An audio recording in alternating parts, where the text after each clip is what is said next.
Welcome to the Happier and Healthier podcast. I'm your host, Maria Marlowe, and this is a place where we don't rely on good luck or good genes for our health and happiness, but rather we create it with our thoughts and our actions each and every single day.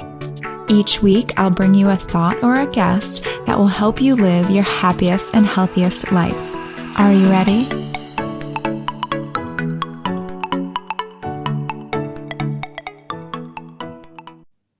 Simone, thanks so much for being here. Well, thank you so much for the invitation. I'm happy to be here. Very excited. So let's just start with the simplest question, which is, what is Feng Shui? Yeah, a very good question. And it seems that Feng Shui is still a bubble of mystery, what it actually is and what it's not. So Feng Shui, put it very basic explanation is the study and the analysis of people within their environments. So that's the easiest explanation to understand. Everything is energy. We're surrounded by energy. Ourselves, we are energy. And Feng Shui tries to understand those energies. So we measure them and we interpret them with certain formulas. And some formulas even based on sacred geometry. So there are specific formulas how we can understand the energies within a space. So this is the authentic Feng Shui. Right. And I asked this question first because I think most people have heard of Feng Shui, if not everyone at this point. But in terms of what it actually is, you know, in my perspective, I'm like, oh, it's a way of arranging your furniture and arranging your home to, you know, like you said, to help with the energy flow. But I know it's used to help with, for example, joy, peace, and abundance, which we're talking about on this podcast. So you could actually use it to influence your life. So can you talk a little bit more about that, the benefit side of it? Yeah. So I'm very grateful I have this question. And unfortunately, there's a lot of misinformation out there. What is, accessible to us when you make a research on Google, what is Feng Shui? And what you mostly see is interior design and, placement of some Chinese lucky charms and whatnot. So this is, a misunderstanding. And the reason for this mystery, let's say, that people don't know actually what Feng Shui is simply because there is no real literature of the authentic Feng Shui. And let me explain that quickly, how that comes about, because Feng Shui, if you acknowledge that Feng Shui really has the power to enhance our health and also our wealth, which is the two main topics in Feng Shui, the two main goals. Of course, we have other goals, other life aspects, relationships and career and so on. But if we acknowledge this power of this Feng Shui, we can understand why something like this is kept as a secret. And that's actually how it happened. So Feng Shui is thousands of years ago. It was kind of discovered by Chinese geomantic scientists, which are those who study the earth, the energies around the earth.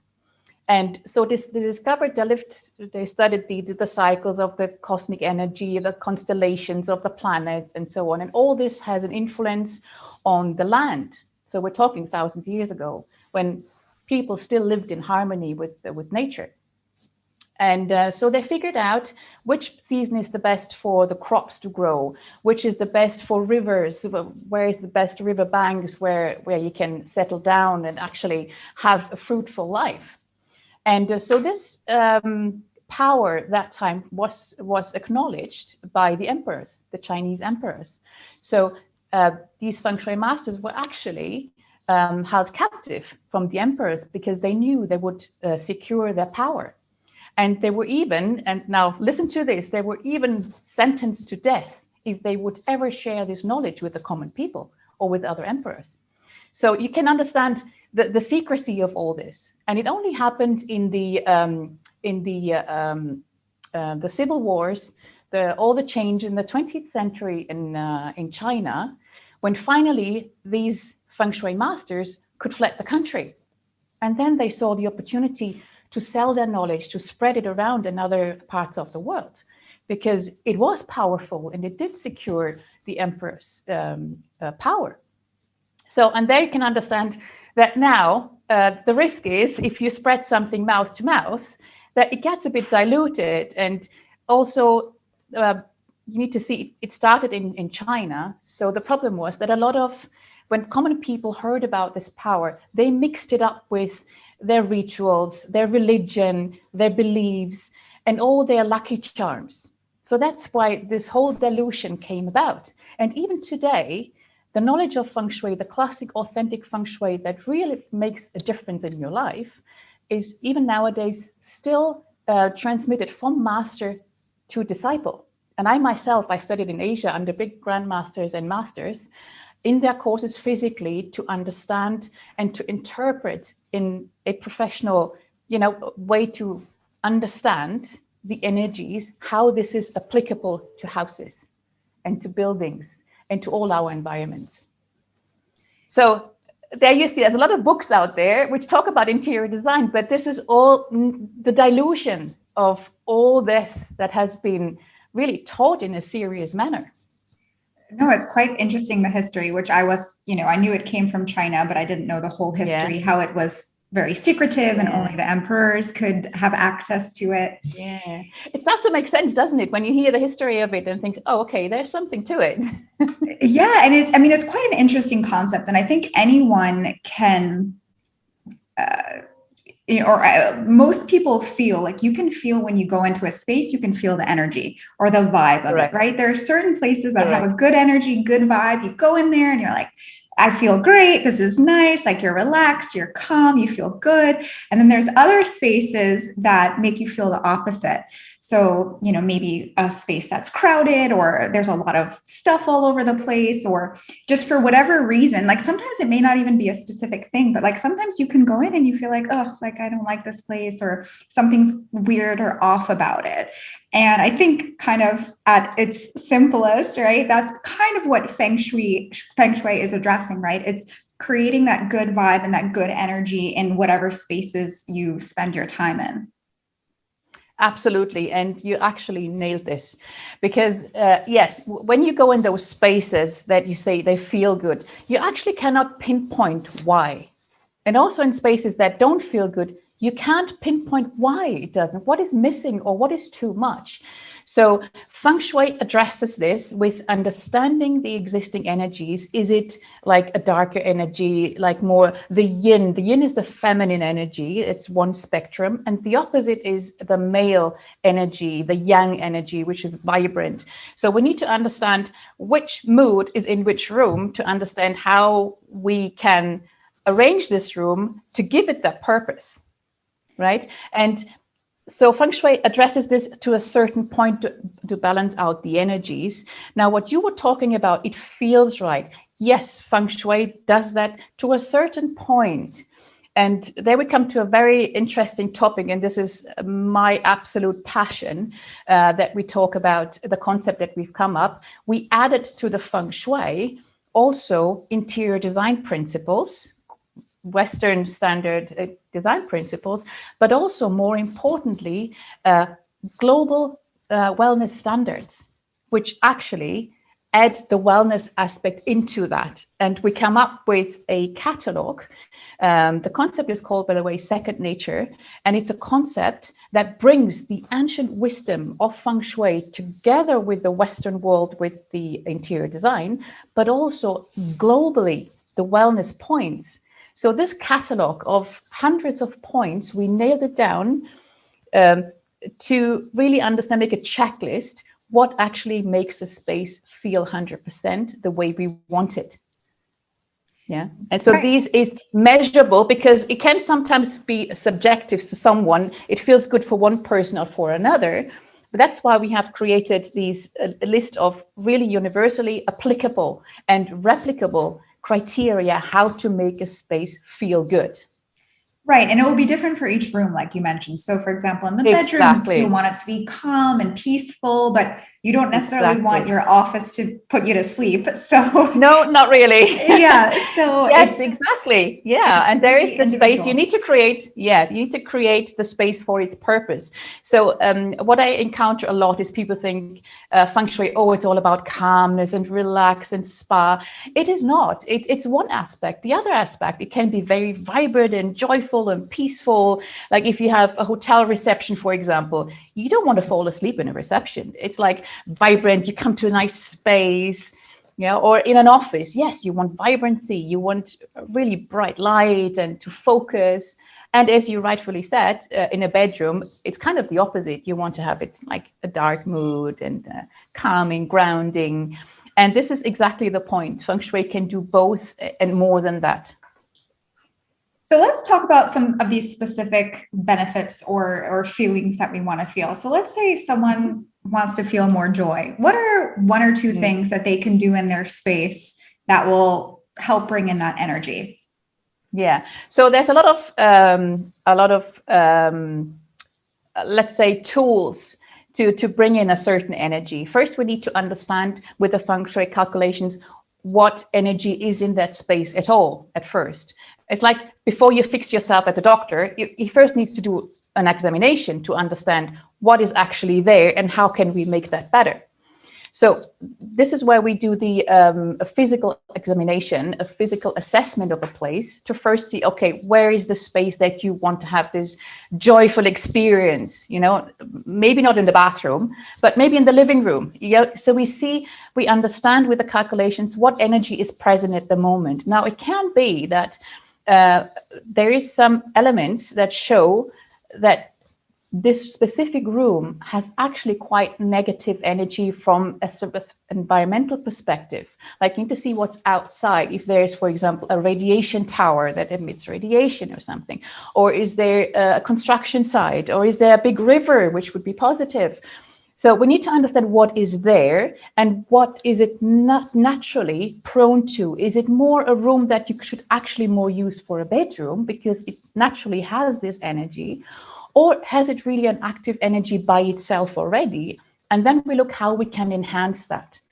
And to do that, we look also into the 5 elements of Feng Shui, which is one of the tools, which gives us an indication how we can enhance the existing energy. For example, if you want a grounded energy, you go with more the earth energy. And there's different design elements how to incorporate earth energies. A joyful space is associated with the element of fire. So fire can be not just the color red, but for example, if you don't like the color red, obviously in the living room, maybe not, but you can, for example, bring an animal inside, a pet. A pet is very lively, or family pictures, that makes it joyful. So there's a lot of tools in the toolbox that we can use to make this space very joyful. Yeah, I like that you brought up the fact of putting up family photos. So, Yeah. actually, in my in-laws' house, they have whole gallery walls of family photos. And my mother-in-law is always, we don't have any pictures up. We have like a picture here or there from our wedding. And she's always like, you need to do a gallery wall. You need to do a gallery wall with the whole family. Yeah. Yeah. And it was interesting because I did a little bit of reading about Feng Shui before our call, how that simply like having family photos around is one of the tools you might use to, Yes. because your family is your support system and like it will bring you joy and happiness, right? To see those happy moments. So I thought that was interesting because again, from sort of my perspective, pre-talking to you or pre-actually looking into it, from kind of pop culture, I just, like you said, to me, it was kind of like an interior design principle, and I didn't realize it was going so deep to, really tap into the whole energy aspect of it. Yeah, absolutely true. And sometimes if we listen to the principles of Feng Shui, sometimes it's even intuitive, as you just said. And this is the principle of nature as well. So intuitively, people make you feel lively, your family, pictures of your family makes you feel joyful. So, and this is fire, which is connected to the energy of joy and passion. Yeah. So everything comes from nature and nature comes from us at the end. Mm-hmm. So if anyone wants to make their space more joyful, maybe get a pet, maybe use the color Maybe get red, a pet. Yes. maybe put some photos Picture. of your family up. Yeah. And Yes. now, what Absolutely. if someone wants to feel more peaceful and zen? So perhaps in the bedroom, like I think you mentioned before, using earth tone colors. What else? Adding plants. Yeah. Like what else could they do? Yeah, Earth. So before we go into enhancing a certain energy, the first step actually is to remove energy disruptors. So before we do something positive, like before you take vitamins, let's first check your health and see what we first need to fix before vitamins can actually be effective. So one of our first steps is the examination of the radiation. So we work with very highly sophisticated tools from that's used in Germany in building biology that measures radiation either from the outside, from Wi-Fi, so it's radio frequencies that come from all wireless connections. And then the second part is the electromagnetic waves, which comes from, from everything that's electric and electronic, like the bedside tables, like the radio, like light switches, lights, and so on. So first we do the examination of that, because that can sometimes be very, very detrimental to your health. A lot of people have sleep trouble. And they try everything, they take pills, they live healthy, they eat the right things, but still can't sleep. And very often it is because of too much radiation. Yeah. So we go there and check what radiation does the lamps have. A lot of lamps, even if they're expensive or cheap, it doesn't matter. It depends on the wiring. So we have a look at the wirings. We check with our devices what emission is actually coming out of this and how close is this to your head at night. Yeah. So we do all these examinations. Yeah, I'm so glad you brought this up, because you had actually mentioned it right before we started the interview with your headset. And with my headset, yes. Yeah. So, this is actually a topic that has come up before on the podcast, because I have a lot of doctors and health professionals on the show. And of course, EMF and radiation is not good for your health. And so a lot of functional medicine doctors will also recommend to limit your exposure to EMFs, like turn your Wi-Fi router off at night, for example. So this is, quite interesting to hear it from your perspective as well, why it's so important. And then really take it deeper. Like I would never even thought like my lamp could be causing issues. Yes, and it's understandable, because we have never been taught this. We have never known this, and we simply don't know. It's not like that we're lazy to look into things. We simply don't think about it because it's everywhere. It's in hotels, it's in offices. It's just become a part of our life without even thinking. Yeah. So once we remove those radiation, we can then start to enhance the energy. And sometimes it's not even necessary, because once we remove the radiation, like we have different shielding options, or we simply switch off the light, the bedside lamp, on the wall socket. So if you switch off the lamp, sometimes that doesn't do anything. So you need to really switch it off on the wall switch. And also charger cables, for example, is one of the highest radiations. And people don't know that. And a lot of my clients, I see them, the charger cable on the bedside table and all these remote devices. Yeah. So once we remove that, sometimes people say already they sleep so much better. And since a long time, it's the first good sleep they have. And so this is a very important topic. And then sometimes just minor tweaks will even improve this further. Like, for example, we go, especially with our second nature. Now, this is less feng shui, more the second nature approach, the wellness approach that we take into on board as well, to use organic fragrances. And organic is important because normal fragrances, they have very toxic ingredients. So it can actually make you feel worse than what you think. So an essential oil, or one of these diffusers with lavender, for example, chamomile, all these relaxing fragrances, even just half an hour before to go to bed, that can enhance from an olfactory point of view.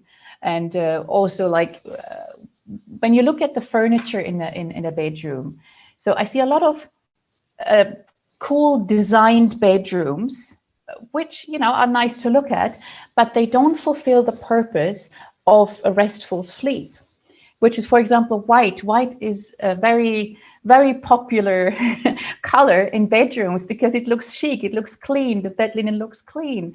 The problem with white is it actually triggers the brain to be alert.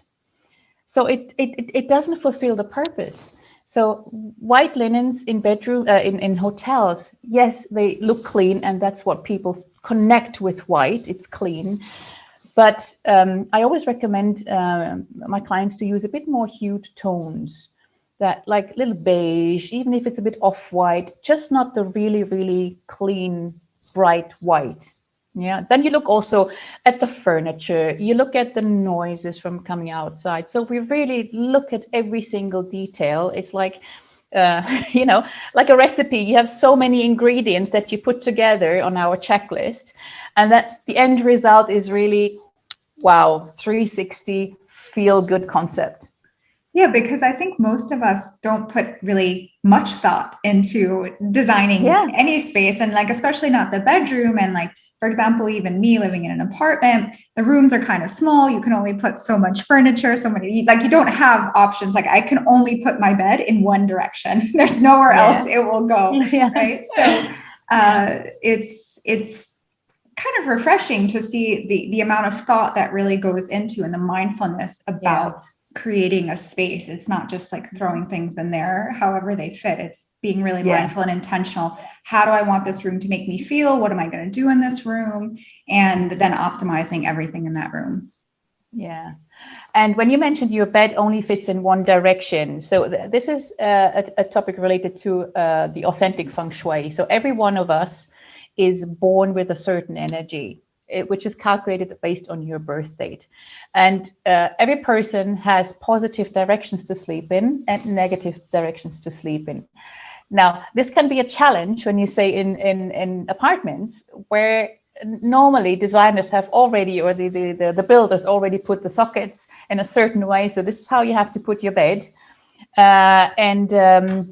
You know, if you're lucky, you have two bedrooms you can choose from, and one of them ideally has a different direction, so we can choose which one actually makes you sleep better. But if you don't have the choice, there's still a lot of other things that we can look at. Right. Yeah, it sounds like from the colors to the materials to the scent, all of these things also make an impact. Exactly. Now, what about abundance? Because this is the one that I think a lot of people, their ears will perk up. So how do we use Feng Shui to bring in more abundance? Yeah. So also a very interesting topic. And this is very much requested more from, believe it or not, Asian clients. So for some reason, wealth is more of an interesting topic than the health aspect, but it actually goes hand in hand, because everything in life starts with health. If you have a good sleep, that's why the emphasis is also on bedrooms. If you have a good sleep, your whole day will unfold successfully. Imagine you have a sleep, you didn't sleep at night, you wake up in the morning, and everything kind of is a bit, you know, it doesn't go round everything. So when you have a good sleep, you have energy, you go out there, you have motivation, and this baby sets the fundamentals for being also successful. Now, if we go deeper into calculations, there's certain areas of the home, yes, they have energies for financial luck. And we say luck because it means there is potential. Depending on what we do with that space, it can actually activate financial potential, financial success. Now, this is something that has to be really assessed with a physical examination. There is no general rule, like, for example, the New Age Feng Shui tells you there is a matrix. This matrix of the 9 baguas is valid for all the houses, and in this corner is the wealth area. Now, this comes back to what we discussed before. This is a diluted, simplified system to get through the idea. But every house has the financial energies in a different area. And this is a combination of, let's call it cosmic constellations of energy, how you call them? Just the accumulation of certain energies that creates that financial success. And it has nothing to do with, for example, law of attraction, which certainly works. I do myself work with law of attraction, but it's not Feng Shui. Feng Shui is not law of attraction. It works with energy, with science, actually. So, and once we find out where those, if they are financial like energies in the house, we see how we can activate them, how we can enhance them. And yes, and it works. It works. It is a system that has been proved and have so many proofs of suddenly people saying, oh my God, I got this new job, or oh my God, I just got a check. I was waiting for this for 2 years and I finally got it. You know, it's energy blockages that we remove and certain potential that we activate. Is there any one particular client story, whether it's personal, like a personal or residential project you worked on, or maybe even I know you do a lot of hotels as well all over the world. Mm-hmm. Is there any testimonial that really stands out where they had some amazing thing happen after? Actually, believe it or not, it's myself. Okay. I experienced it by myself. So it's a funny story. When we moved into this villa we're now, of course, I brought my wind chime with me, which is one of the tools that activates energy simply because it creates a sound vibrations, and vibrations create frequencies, and the frequencies are aligned with certain frequencies that you want to attract.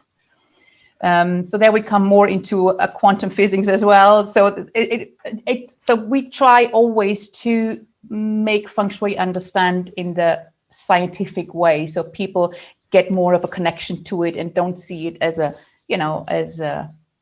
purely metaphysics, mystical. Yeah, exactly. Yeah. So, and it was funny. So we brought it in a box and and we hang it. And so my husband, he just hang it somewhere outside in a tree, and I wasn't aware of this, wasn't looking, and so I was waiting that time exactly. That's what I said before. I was waiting for a contact to come through, and it was quite an interesting project. And I was waiting and waiting and waiting, and I thought, well, maybe it's not going to happen. And so one day I walked out in the garden behind the house, and then I said, "What is this doing here?" I said, "Oh, just hang it there. It sounds nice, you know." And I said, "Oh my God, no! This actually, I forgot to hang it. It belongs there because that's where our financial energies are." And I put it up. 2 days later, I got the contract signed. Believe it or not. And I tell this story all the time because it just shows myself it actually works. I'll need that another wind chime. Let's put that in my yes. Yeah. Well, be careful because Feng Shui DIY can be very dangerous. Like it can also activate energies you don't want. Like I had a client who had a wind chime, for example, in an area where it has the potential to create some water damages, any kind of related water damages, and indeed they had floodings in the garden because of that. And when I told her, you know, has she done anything to the garden? Anything? No, nothing. And I saw this wind chime. He said, "When did you hang that up?" "Oh, that was last week only." So I said, and exactly in this, because I calculated the energy already, I did my calculations and everything and said, yeah, this is actually the worst place you could have put it because this is causing water damage. So it's all related, you know, there's proof after proof with every consultation. There's another proof that it actually works. Yeah. So let's talk about the science aspect of it a little bit, because I know that's something that you really emphasize in your own practice.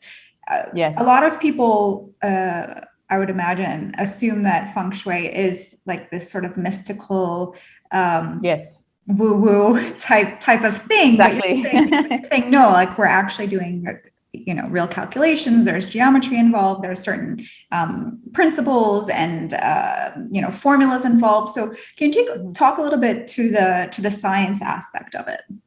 Yeah. So this is, you're absolutely right. We're trying to distinguish ourselves with getting our message across that Feng Shui is not intuition, it's science. Everything comes from science, the science of the study of the environment.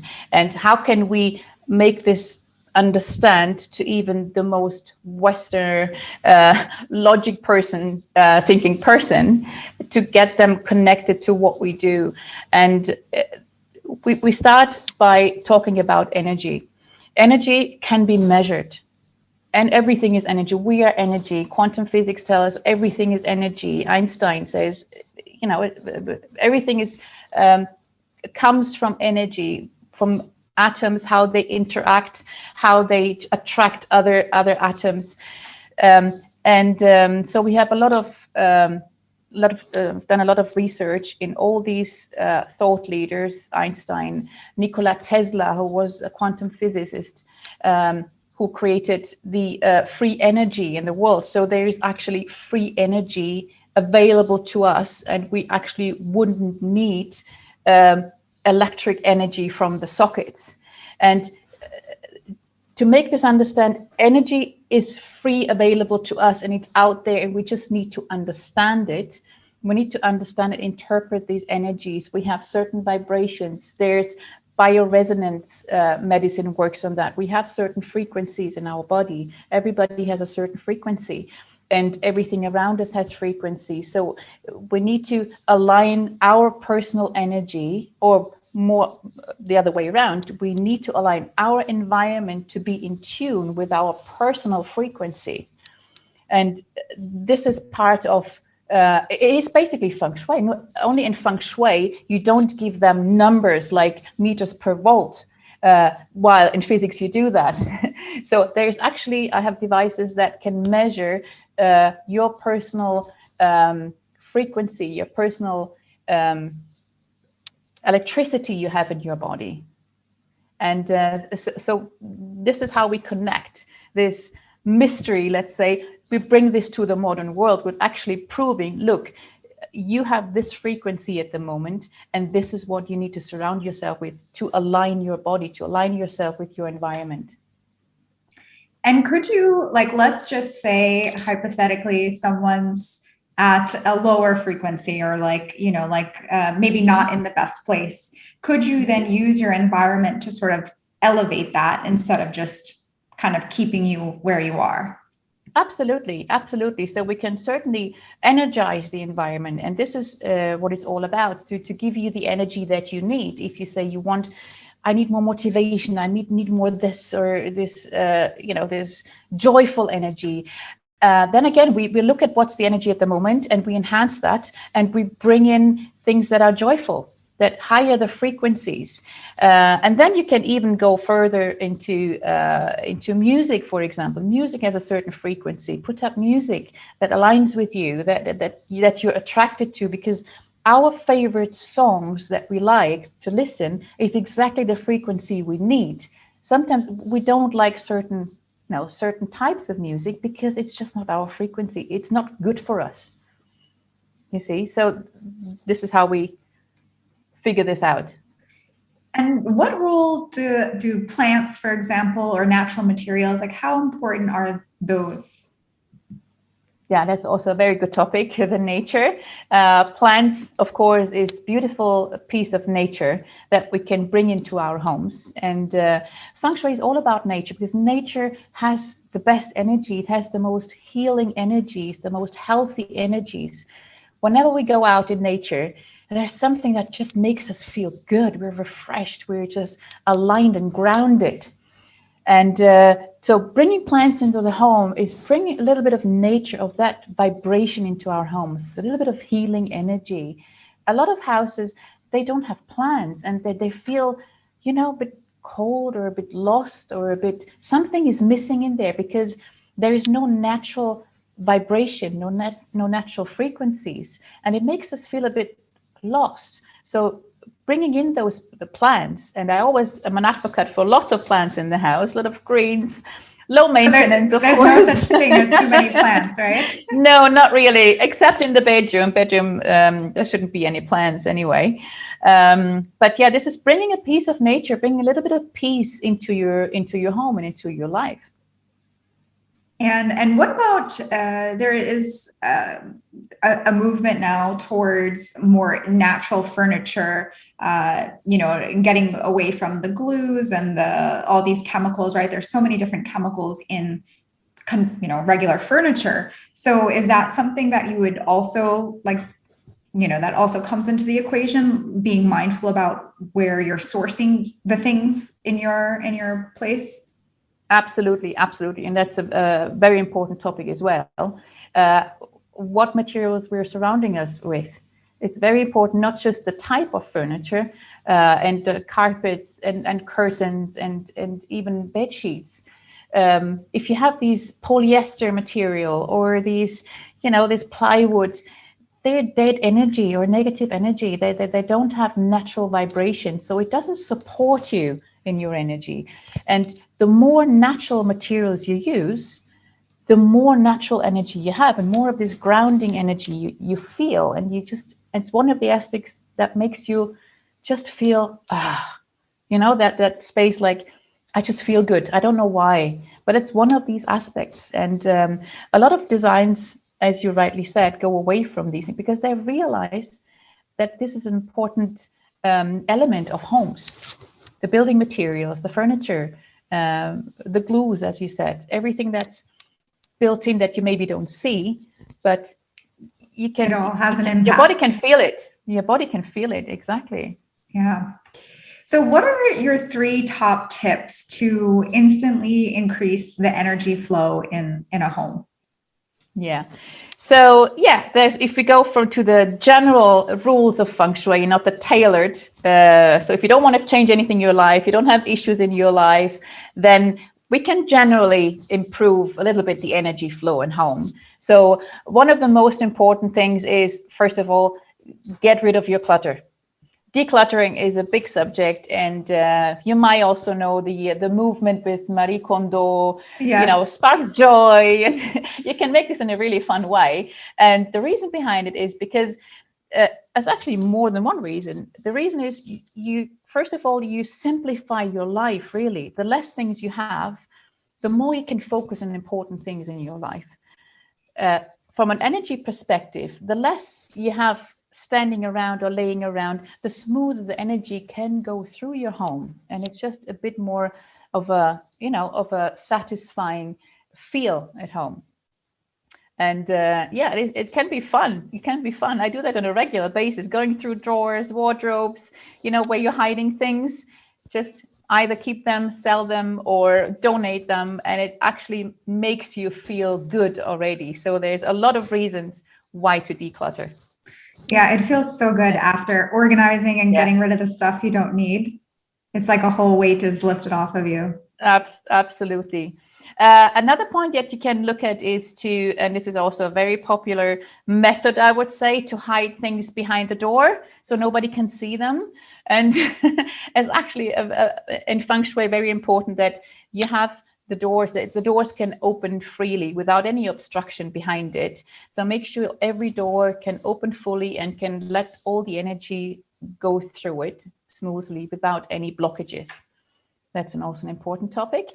And maybe I would say the last point is to remove energy disruptors, to make sure you don't have too many edgy things in the house, corners, pointy corners, edges, or glass tables with sharp edges, which brings a bit of a disruptive energy into the space. It's also like subconsciously a bit of a hazard.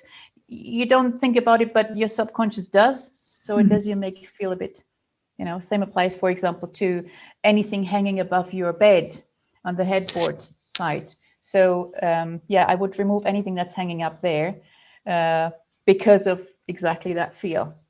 Yeah, that wouldn't be fun if something fell while you're sleeping. Exactly. Yeah, no, that's interesting. So I would say it's interesting what you say about the shapes, right? Like I'm thinking of my rectangular coffee table and how, it's And I feel like in a lot of modern spaces, it's very angular, right? It's like rectangular rugs and even rectangular furniture now, right? They have that very boxy shape.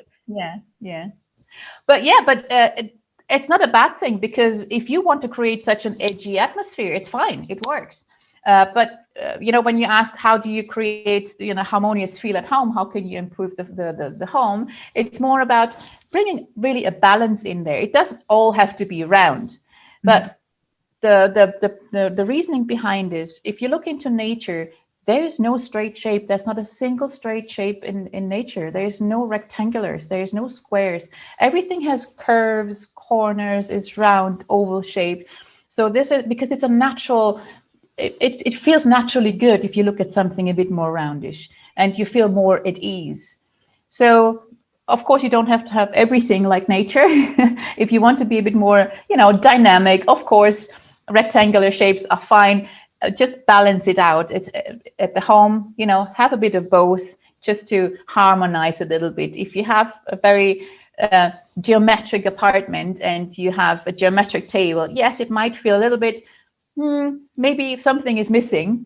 And that's one of the points when you say sometimes you go somewhere and everything is just right.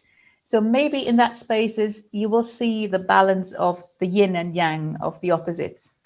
Right. Yeah. And it's interesting that you point out that our eye likes to see the round shapes, because I do a lot of food photography, and with the plates, the perfectly round ones, I don't like them as much. I always like the organic plates that are a little bit, that are hand done and ceramic and stuff. So they're a little bit oblong and they're just a little bit not perfect. And those are always the ones that look the best in the photos that I personally like to eat off of. So it's quite interesting. They're more naturally pleasing. Yeah. And any other tips for bringing these ancient principles into the modern world? Like, one interesting question, which I'm curious about, like, everything's digital now. So how do we bring these principles, for example, even into the digital space? Like, could we feng shui a website, for example? Like, how do we bring it to the present day? I haven't feng shuied my website because on my computer, I try to put my computer as far away from me as I can because of the radiation. I think we need to understand what is real, authentic feng shui that makes a difference in your life, and what is kind of what we call the new age feng shui. They even like feng shui, as you say, a website, which I think goes too far away from the authentic and real feng shui. But how can you bring this into your own life is just to have sometimes a bit more a look of technology. We all need our phones. We all need our smart devices. We all need our computers. But maybe to have a look at these radiations can really be tiring to us. We can get headaches of those. We can, modern technology has its advantages, of course, without doubt. And but we just need to see how smart we can integrate that in our lifestyle. So one topic we mentioned, maybe don't use them in the bedroom. And secondly, there's so many shielding products, like, for example, the headphones I'm wearing now, they're EMF shielded. So they have just a plastic tube. So the cord, the wires don't even touch my head. It's a tube that transmits via echo, and I hear you perfectly. I can hear everything perfectly, very good sound quality, but it reduces massively the radiation on my head. Or try not to hold your phone directly on your ear. And even in the smartphone instructions, it's even written, and nobody knows that. Don't hold the phone directly on your ear because it's damaging to your health. Nobody knows that. I know, so, nobody reads the instructions, but it's actually in that little book that comes with the phone. It is there, exactly. Yeah. And even on phones, so just don't keep on your desk every day what you don't need. Switch it off. The printer, my printer is always switched off next to me. Once I need it, I turn it on because it can reduce massively. I had a client who was every day he was complaining about headaches, about he's feeling dizzy, and every day he's exhausted since he works at home. So we had a look into that, and I was impressed by the super stylish desk, a big office space in his home, and transformed a bedroom into an office space, beautifully done, like from a design perspective. But then you look at, I saw immediately that's the topic of radiation, because there was very sophisticated, stylish, expensive lamps, floor lamps, and a table lamp, and a printer on the table, and there is this device and the charger, the wireless charger for phones, and like 20 different devices on that desk. And so we managed to reduce the radiation massively from an index of 330. So this is just an index. We reduced that to just under 15. And 10 is kind of recommended for a healthy workspace. And believe it or not, he called me 2 days later and said, wow, that's amazing. My headache is gone. Like after 2 days, it's just gone. He said, and I feel energized. At night, I want to continue working on that place because I love it. Yeah, so you can see how that actually is. We of course, he's still using all of the devices, but just in a smarter way.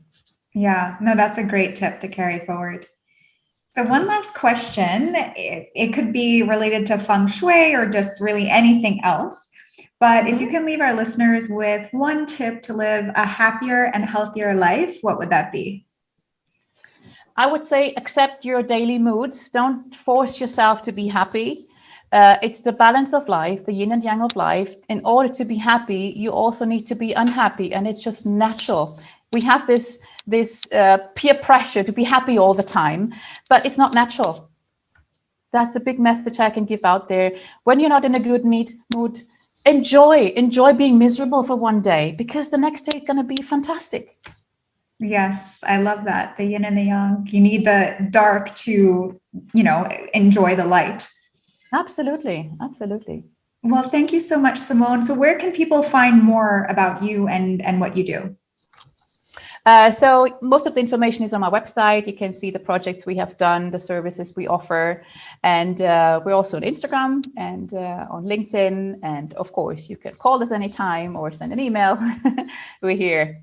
Wonderful. So you can find, I'll put her link in the show notes, and you can also find it. It's www.so-fengshui.com. Yeah, and the So Feng Shui is actually my initials. That often doesn't come across. Oh, okay. Yeah, I just thought it was like a it's just So Feng Shui, yeah, makes sense now. Well, thank you so much. Right. Well, thank you, Maria. It was really fun. Thank you.